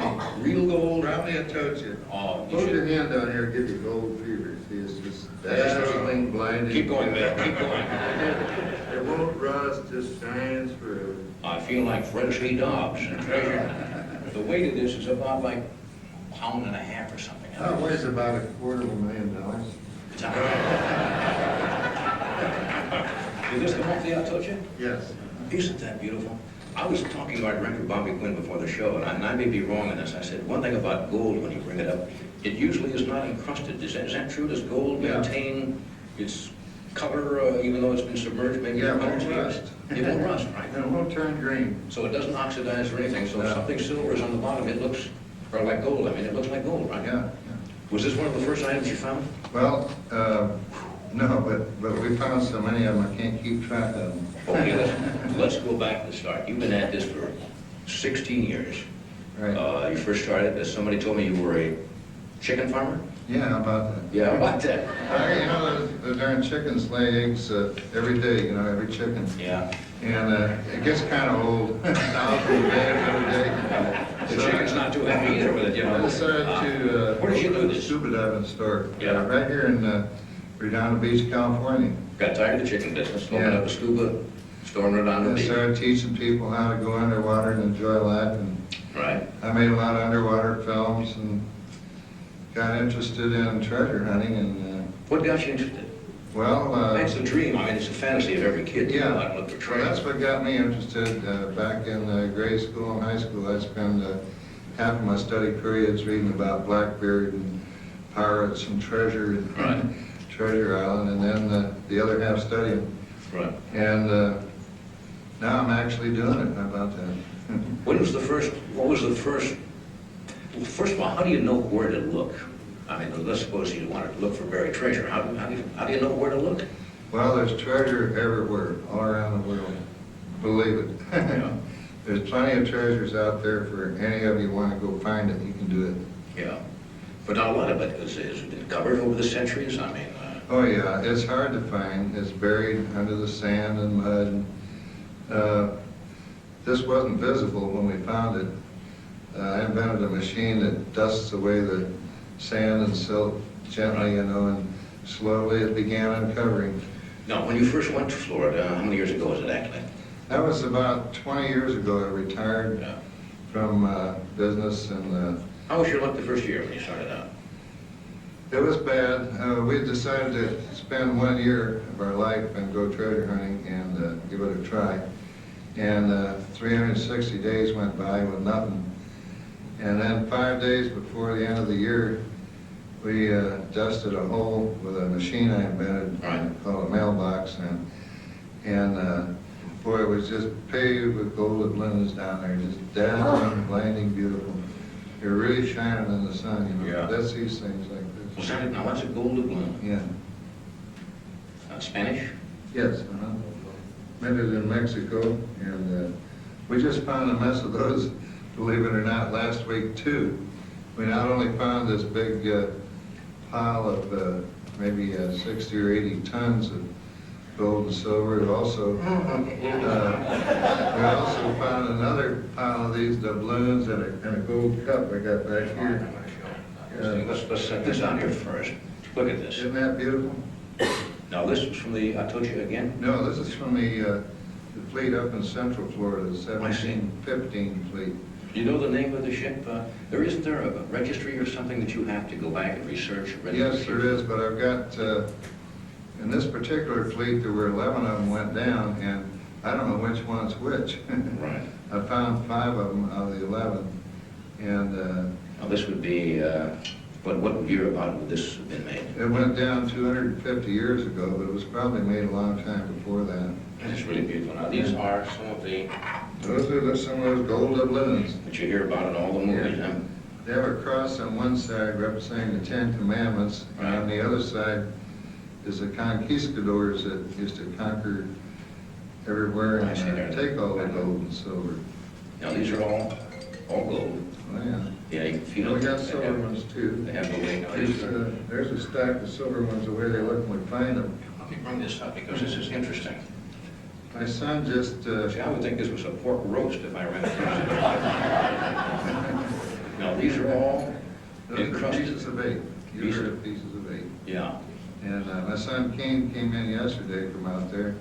He said he found 5 chests of those, and the chests are big, like this. Now, pieces of 8 are gold or silver? They're silver. They're silver, so you have to take all those incrustations they away. clean them up and they clean up nice. How do you do that without removing or damaging the wheel right here? Here's what they look like. We hook it up to something similar to a battery charger that's running backwards. We call electrolytic reduction, and they clean right up. So these are pieces of 8, right? Yeah. Yoko. Yes, I am behind it. And a bottle of rum. Yes. We'll be back here in a moment.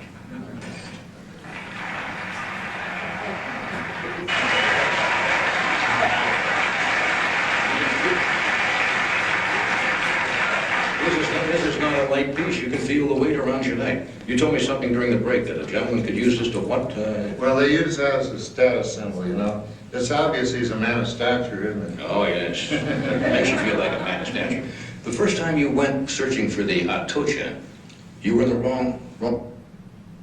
All righty, so we're at the 8 o'clock mark right now, and that was the worldwide attention of the Atocha find. The Johnny Carson episode is one of the most classic episodes of the Johnny Carson episode series.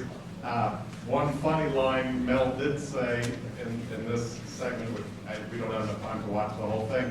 He said to Johnny Carson, who we all know notoriously had gone through many divorces, and his divorce cases where hundreds of millions of dollars were given in divorce settlements. Mel Fisher said to Johnny Carson, "Yeah, I think I found enough money to pay for one of your divorces." And Johnny Carson just laughed hysterically. Now, when you got Johnny Carson laughing hysterically, you're doing pretty good, because his guys don't make Johnny Carson laugh. So at this point, like I said, I think we're right at 8 o'clock, if I'm correct. And let's do this. Am I still good? Okay.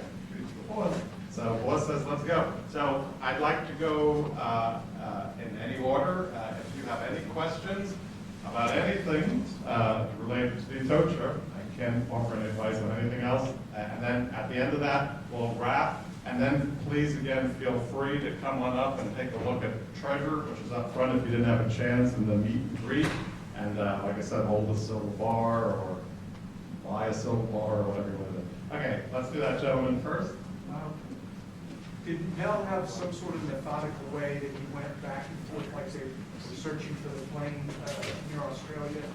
And second, how many dives did you make? The amount of dives that I'm going back a little bit. So the amount of dives I've made, I don't even know the number. It was that many. There were days where I was living out at sea and I was down, and you have to do a little bit of decompression and stay up for a certain amount of time. It wasn't that deep, but I was diving continuously day after day for a couple of year period.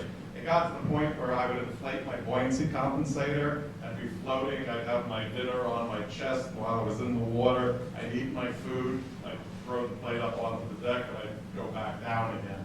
So I went from a novice, basic diver to when you're in the water every day and you feel comfortable, you become even though I wasn't certified advanced, I was an advanced diver.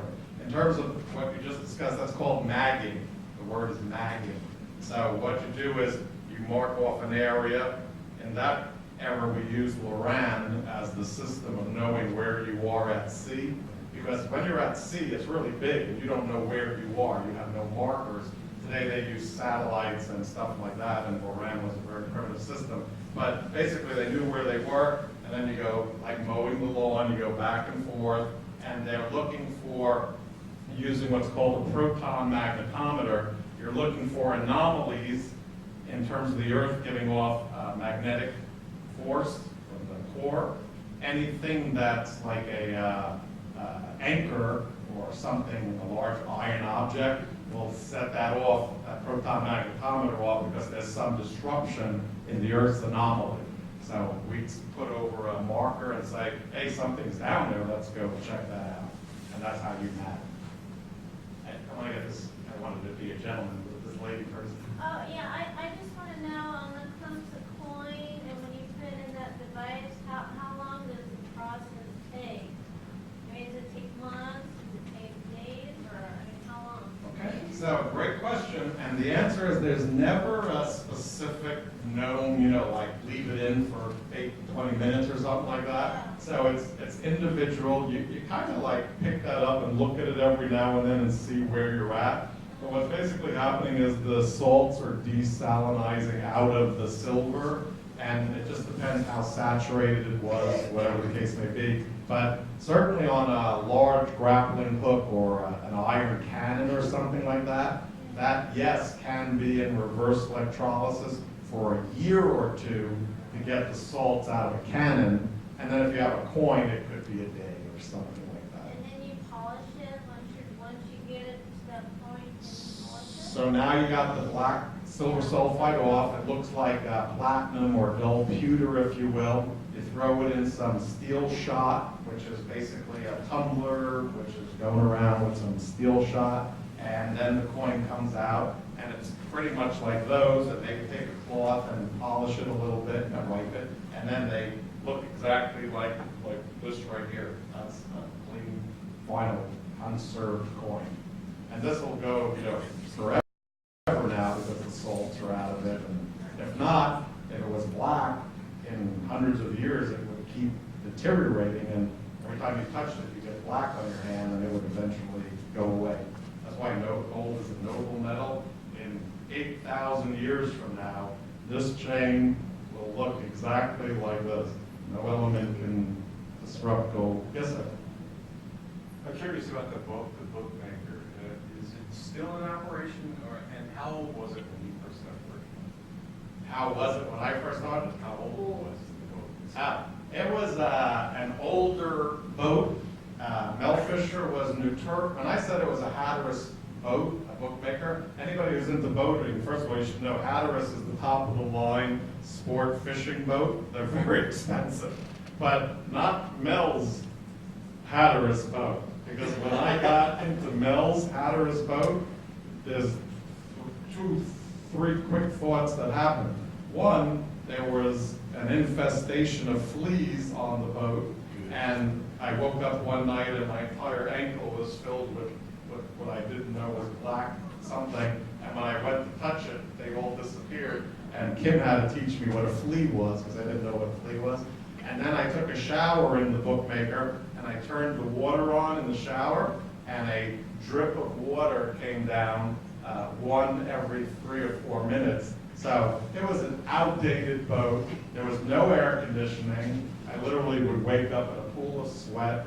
So just always remember with Mel Fisher, treasure hunting, this was not a fancy Jacques Cousteau multi-million-dollar operation. This was boats that were barely seaworthy, and we were running with no money, and this was not very much luxury or leisure. This was hard work. And one of the other divers was on a TV show, and he said it best. He says, people see the National Geographics of the guy coming up with the gold bar. What they don't see is all the hard work. They just see the gold bar coming up. I don't know if I answered that. Yeah, you answered that. Cool. Yes, sir. The original manifest said that there were casts of emeralds on the ship, yet they've only found a few. Have they found more recently, or what's the status today? So the facts are the following. There are no emeralds that should be found on the Atocha because there were no emeralds listed on the manifest of the Atocha. And this stuff is really down to the fine point. The Spaniards sent 3 manifests back to Spain. One was put on board the galleon, one was put on another galleon, and one was put on another galleon. So if 2 of them went down, at least one of them would make it back. They always wanted to know what was on board that ship.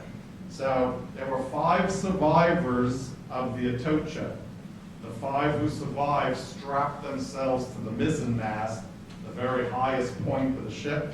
And when the Atocha was sunk, that mizzen mast was just sticking out of the water, and they were strapped to it, and they survived the hurricane. And when the Spaniards found them strapped to the mizzen mast, one of them was court-martialed because he was not a noble, he was basically a slave.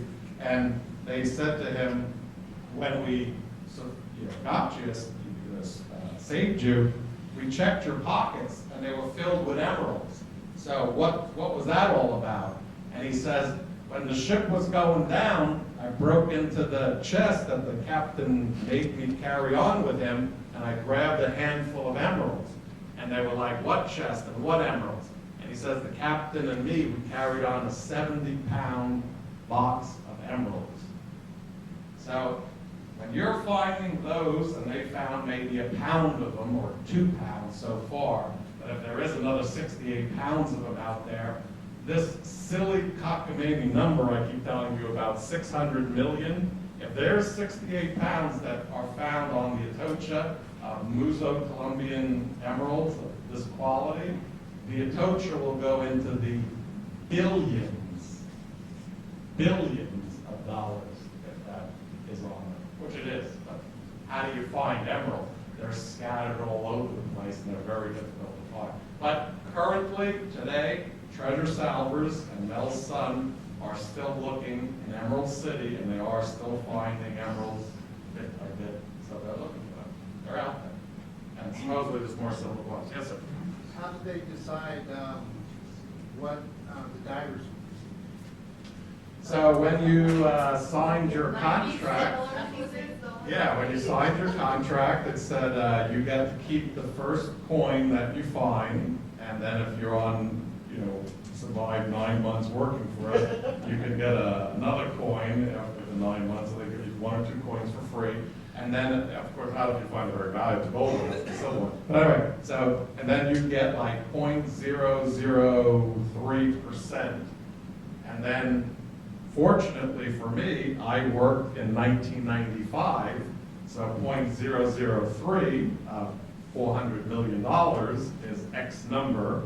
But always remember, there were divers who were working for Mel Fisher on looking for the Atocha in 1972, 73, 74, 75, 76, 77, 78, and those guys found very little, because the Atocha mother lode wasn't found for 16 years from when he started out. So maybe at the end of the year, the 0.003% was, we found a lead musket ball, we found a iron anchor, and we found a piece of pottery. So your 0.003 is equal to 0. So anyway, I was lucky. I got there at the right time. So did you work all those years with them? I worked at the latter part of 85, 86, 87, 88, left in 89. Why did you leave? Because it was hard work, and quite frankly, kind of selfishly, I had done everything that I wanted to do. So in that course of time, I mean, it was, I swept floors in the museum, I cleaned the bathroom, I dove, I did archaeology. I mean, I was like saying to myself, is there anything else I could possibly do associated with this? Because I wanted to get it out of my system. And the answer was, there's absolutely nothing I could do that I haven't done already. So You're satisfied? I could go to my grave tomorrow and be satisfied with life. Was there an object that wasn't of great value, but great importance to you that you had to keep? Every item that was given to me in my division is of great value, obviously sentimental and stuff like that. Unfortunately, there's things I'd like to have kept, like that jade amulet that I was talking about, but it doesn't work that way. You have to have enough points allocated to you when they do the division, and the computer says, you got a silver bar, you got an emerald, you got 20 points. If it didn't say you got that amulet, it belongs to somebody else. Some people got really good stuff, and some people got not so good stuff, but supposedly it was all fair. Yes, sir. I just want to say that it's amazing the ignorance there is in Spain about our continent. They call us here South America. When you mention that the equator was in Florida, I say, ooh, I say, no, South Americans are way down there, not here. Sure. And when I refer to the souls, there are how many souls, how many lives per ounce? I love that. That's poetic. Okay? And how many cultures were lost? Because these guys got lost looking for spices and they got all fever. Yeah. And I think we are in a very adequate place because right here, the atomic museum, that gold fever was like an atomic bomb in my continent. So in reference to that, obviously, I respect your heritage, and most importantly, I have nothing to do with it. I'm not blaming you. Queens and, well, Trafalgar. So what happened was, take some time and read some books and stuff like that, and there's books and things about, Columbus even setting sail looking for the New World. So Columbus's voyages were, sponsored by Spain and stuff like that. And there's no doubt about it. He was on a mission for God, gold, and glory. And, well, they didn't even put the word spices in there. God, gold, and glory. But they made no bones about it. They were going for gold because Spain had wars they had to finance, and I'm not disagreeing with anything you're saying. One of the men who helped Mel Fisher find this, he called the treasure of the Atocha blood money. Yes, it is. So there is a lot of agreement with you on that, sir. Yes, ma'am. I was going to say, they didn't mention anything about the pearls. There were many, many pearls found. There were dives that made from Indians that were captured, and the young girls would die, and the older women would die, because they all the red belongings. And you're right. And they would die before they died, and they were smoking on there. So like I said, it was all about them. It changed history. It changed history that people began to realize that they were not educated enough about our history. In reference to the pearl divers, by the way, they were the ones who, when the Spaniards first went to salvage the ships, they were using the pearl divers to dive down to retrieve or to look for the galleons. They didn't know if they were in the right spot. And a noble Spaniard would say to a slave pearl diver, the first man or woman who brings up, a bar of silver, and, meaning you found the ship, is a free man. You have your freedom. So that is that's what happened. They did find another box like that Emerald Bishop's Cross, and when they popped that one open, it was filled with thousands of pearls, and these were natural pearls. They're not Mikamoto or whatever they are, cultivated pearls.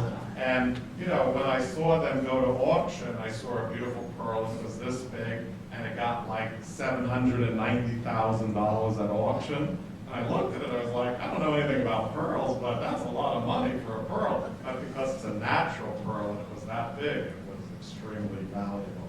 So there were, the Atocha is not stopping. There's the emeralds, there's the pearls, there's the gold, the silver, and I wish it was it. How and where was the manifest located? Okay, so the answer is Seville, Spain. So Mel Fisher was a religious man in Bible study. He met a man named Dr. Lyon, and he said to Dr. Lyon, who was doing a PhD research in Seville, the Archives of the Indies, he says, hey, if you find anything about the Atocha, please let me know. I'm looking for it. So Eugene Lyon did find the Atocha manifest, and as he said, when he was looking through it, there was about as much air as there was paper, because the worms had eaten through it. But Eugene Lyon, not Mel Fisher, is the one who found the Atocha. The Atocha was known to have sank in the Matacombe Keys. So every treasure hunter in 1970 went to the Matacombe Keys, which are the middle keys. There's two keys, upper and lower Matacombe Key, in our present-day chain of keys, with Key West being the southernmost point. And everybody looked at the Matacombe Keys, because they knew that's where the Atocha sank. So Eugene Lyons found out that the salver was the Marquis de Marquès, was his name, something like that. And to make a long story short, he looked on a modern-day chart, and there's the Marquesas Keys. So you got Key West, you got the Marquesas Keys, and then you got the Dry Tortugas. So the guy who was looking for the Atocha, the early salver, they named the islands the Marquesas Keys for him. So Eugene Lyons said, hey, I just figured out something. The Spaniards didn't call it Matacombe Key, meaning the one you're looking at. They called the whole chain the Matacombe Keys. You need to get down towards the Marquesas Keys, because that's where the Atocha is. So Eugene Lyons sent Mel down there.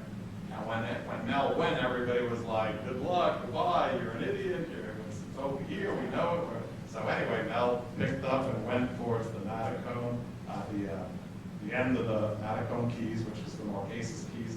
And the Atocha was found southeast of the Marquesas Keys. So the accurate manifest. Now, who owns the site right now?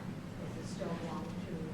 There's a TV show that's on with, I don't know her name, but anyway, there's a TV show called Strange Inheritance. And Taffy Fisher, my friend, Mel's daughter, she did an episode with Kim, and it's Strange Inheritance. It's some people inherit strange things in life.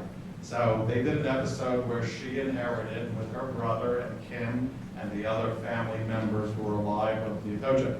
The Fisher family is the 100% owner of that site, and probably within 50 miles of that site.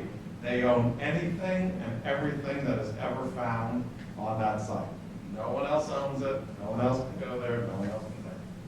Thank you. You're very welcome. Thank you for taking notes throughout the whole thing. I was so impressed, and you gave me such confidence. Yes, ma'am. Did the Spaniards steal it? Yes. Yes.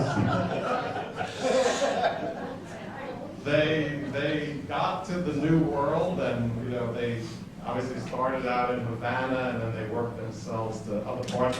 By the time you're in the New World, and you're in Mexico, and you're in Potosí, Bolivia, and you're in other places, Bolivia, Potosí is called the Mountain of Silver. That is, there's pictures of Potosí Mountain. It is the Mountain of Silver. It is probably in the world the largest deposit of silver, and they literally took the natives who were indigenous to the area, enslaved them, made them work those mines to their deaths, and took as much silver throughout as many years as they could until they decided to leave, I guess. And what the gentleman was saying, they pilfered those countries. So yes, ma'am. Well, they've also found all through the Americas, all the way up to Alaska, they have found part of You'll that find from the Spaniards that went all the way to Alaska. Sure. So So they were looking they for, were looking everywhere. And stuff. isn't that Cortez and the City of Gold and all that? Cabeza de vaca. The city of silver. But right now, even here in Nevada, the miners are poisoning the rivers. In Mexico, they're poisoning the rivers. They're killing the cows. They don't care about agriculture because they just poisoning the rivers in Colombia and Bolivia and Ecuador. And the cows are dying, the cheese is not good, and that's why we are coming to America. So maybe some people have greed and they hurt our economy. Speaking of greed and theft, Yes. how much is missing from most governments? Okay, so quickly answer that. We'll start wrapping it up, I guess. So basically, in terms of the government, Mel Fisher found the Atocha, and he literally had, lots of silver coins from the Bank of Spain. There were 2,000 coins found. He was really excited. He kind of looked for a long time. The state of Florida literally boarded his ships and took the treasure from him. And they said it belongs to the state of Florida. And then literally, Mel Fisher appealed to the federal government, and the federal government ruled that the state was wrong. The federal government owned the treasure. The federal government took hold of the Atocha treasure and brought it to their area, took it out to Tallahassee. Mel Fisher went to the Supreme Court. He argued his case about his investors. The years he spent looking for it, it was not in Florida waters or in federal waters. And Mel Fisher, in a 5-4 precedent-setting ruling, is 100% the owner of the Atocha. What's the one, the latest, hundreds of billions of dollars and went to Spain? Yeah, Odyssey Marine found a shipwreck called the Mercedes. No, Mercedes. The new law is very simply this. If you find a sovereign vessel that belongs to a country and is a military vessel, then if you find it, that country is the owner of that vessel. Doesn't matter if there's billions of dollars on it and you found it, it goes back to that sovereign country. If it's a warship. The Atocha, by the way, wasn't a warship. It was like the armored car of its day. So Mel Fisher got a merchant ship. So he got to own it because the government said it's not a sovereign vessel. But today, there's no divers looking anymore. There's no investment going because nobody wants to risk finding it and then losing it to a country and saying, why did we do it? Not everything was returned to government, took some fishing equipment. Government didn't take anything. They got zero. Well, it's disappeared. There's a story about they took a cup with emeralds in it, and when they returned from conservation, the emeralds were missing. So there are some claims that things at the United States government took some stuff, but they didn't. Thank you so much. You're very welcome.